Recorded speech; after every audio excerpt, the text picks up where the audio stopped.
This is the Uptick Network Stock Day Podcast, sponsored by InvestorsHangout.com.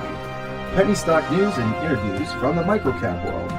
Public information on OTC, pink sheets, and microcap stocks from around the world. With your host, Everett Jolly. On today's show, we have a returning guest. You know, I think this guy is on to something. Every time I look at his 10Q, the revenues just keep on going up and up and up. And I'm talking about Richard Surber. He is the CEO of SAKL Productions. Well, they trade on the OTC markets under the ticker symbol SAKL. Richard, welcome to the show. Hey, it's great to be back. You know, it's true. Every time I turn around, 2014, and correct me if my numbers are wrong. 2014, you guys did $4.8 million in revenue. 2015, you guys jumped up to $10.6 million in revenue. And 2016, we haven't got the finished report on that, but I'm sure it's going to be north of $12 million. That's a pretty good guess. Yeah. So that being said, what is the hottest event that you guys are going to be hosting this year? And tell us about it. Well, without a doubt, it is the Lantern Fest. So for the listeners who haven't seen what the Lantern Fest is, it's essentially a festival-style event that includes outdoor fires with s'mores. We usually have live music going. And then the climax of the event is the setting off of the Chinese sky lanterns. So it is a visual spectacle like none other. Some people may be saying, I think it's a Mercedes-Benz, commercial where they show a lot of these, or a Toyota commercial, and then also in the movie Tangled. So that kind of gives, some of the listeners a visual of what we're talking about. And that's going to be in June out in Philadelphia, right? Well, that's just one location. I'm hoping that we put on about 40 different nights of this particular festival. So wow. The next event that's coming up is Phoenix, and we're approaching 6,000 participants for Phoenix, which is April 29th. Philadelphia is one of the hottest markets. We're close to 11,000 participants for the Saturday event, and I think that will cap out at 15,000. But as a result of the sales going so well, we opened up Sunday. I saw that as well for sales. Yeah, in Philadelphia. It was originally scheduled for a one-day event. It was so popular. Now it's going to be a two-day event. Yeah, exactly. So, and to give your listeners maybe a little more perspective on that particular event, like one of the largest venues can hold up to 25,000 participants. So the more people that show up at these events, the more spectacular the visuals are. So, if you would, just give a little bit about statement of what SAKL Productions is all about and what you guys do, because we've gotten a ton more listeners, and maybe just bring them up to speed a little bit. Well, it's an event productions company. The type of events that we focus, upon are family-oriented, have an element of nostalgia, and it's all fun days. So Lantern Fest is one of those events that we've been discussing. The Dirty Dash is a 5K mud run, and it's more fun and less pain. I guess listeners have probably seen Tough Mudder, Spartan, those really intense, longer distance, hardcore sort of mud runs. This is more about having fun, more about being able to bring the entire family out, more about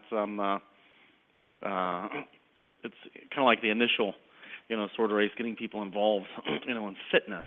Right. Another event is called Color Me Rad.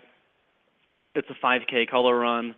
I'm sure listeners have seen, commercials, whether it's, where you have the powdered color, that's going in the air. And again, there's usually, music, food trucks, just a good time to be had. And if you go to one of those events, what you generally see is mothers and, teenage, their teenage kids. So. Well, let me ask you this. When you guys set up one of these events, they're very popular. How do you guys make your money?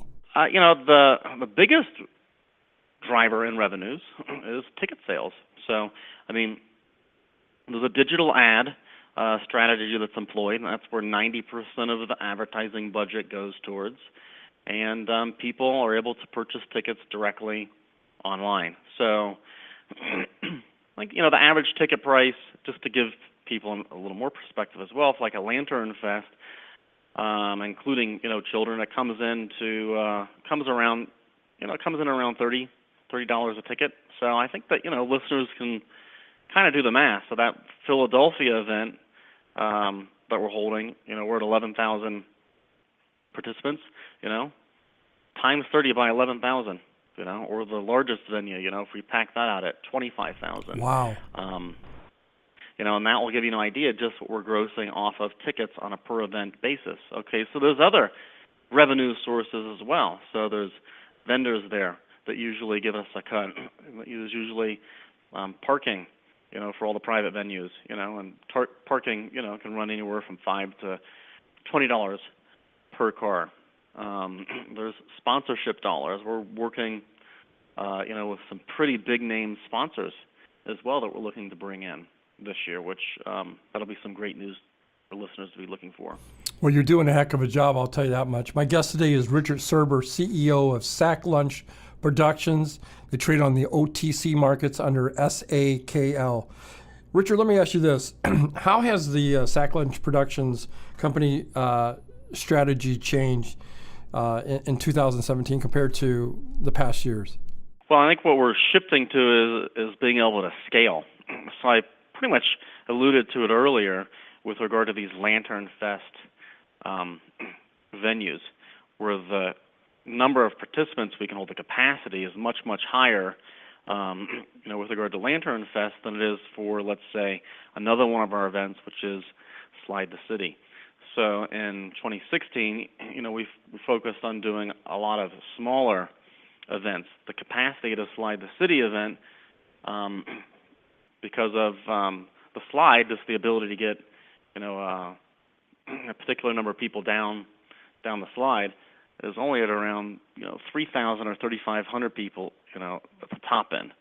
So the focus has shifted towards doing larger events. We're focusing more heavily on the Lantern Fest this year, where in a single night you can host up to 25,000 participants at a time. That's amazing. That's amazing. Can you tell me a little bit about your partnership with Cool Events? Can you bring us up to date on that?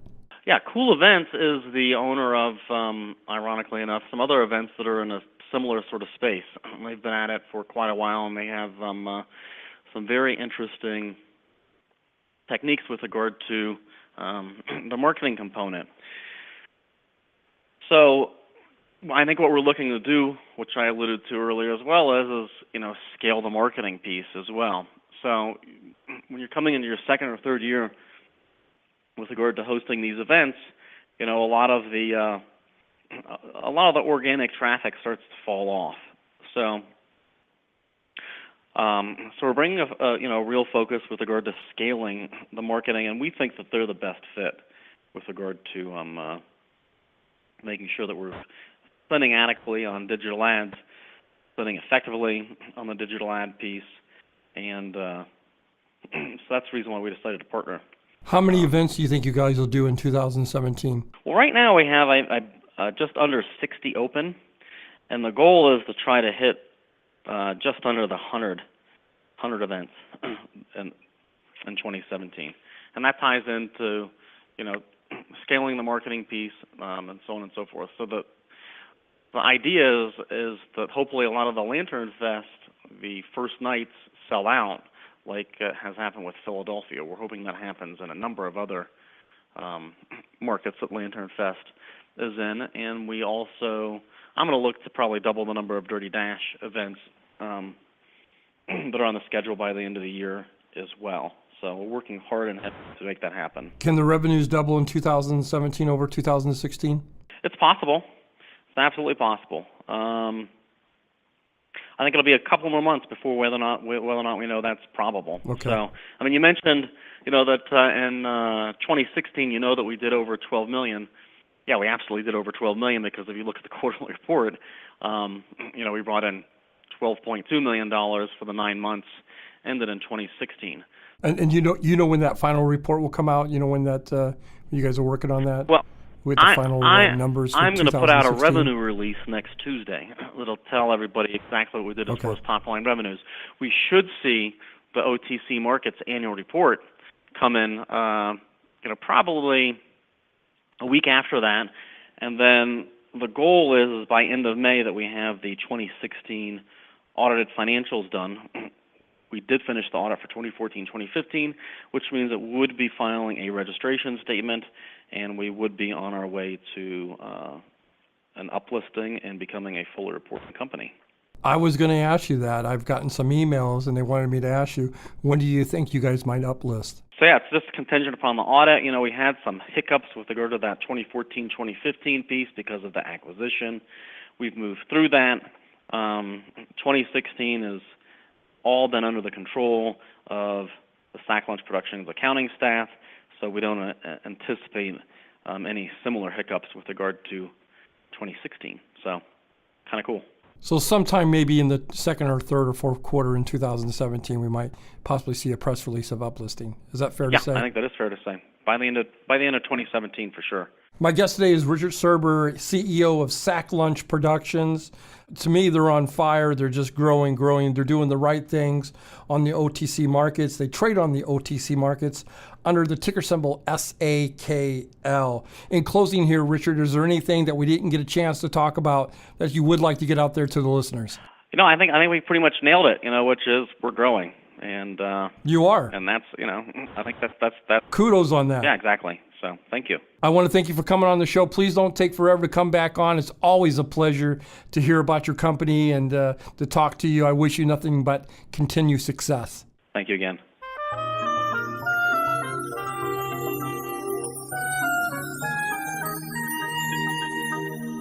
The following program is entirely sponsored and produced by Uptick Newswire LLC, which is responsible for the following content. The opinions and information provided on today's show are those of the guests and of those of the respective companies they represent, and does not necessarily reflect those of the staff or management of this station. Uptick Network encourages all listeners of the show to do their own due diligence and research when determining investment strategies that'll work for them, or to seek the assistance of an investment professional. The guests of today's show may have paid to appear on the show and are not directly affiliated with Uptick Network or this station.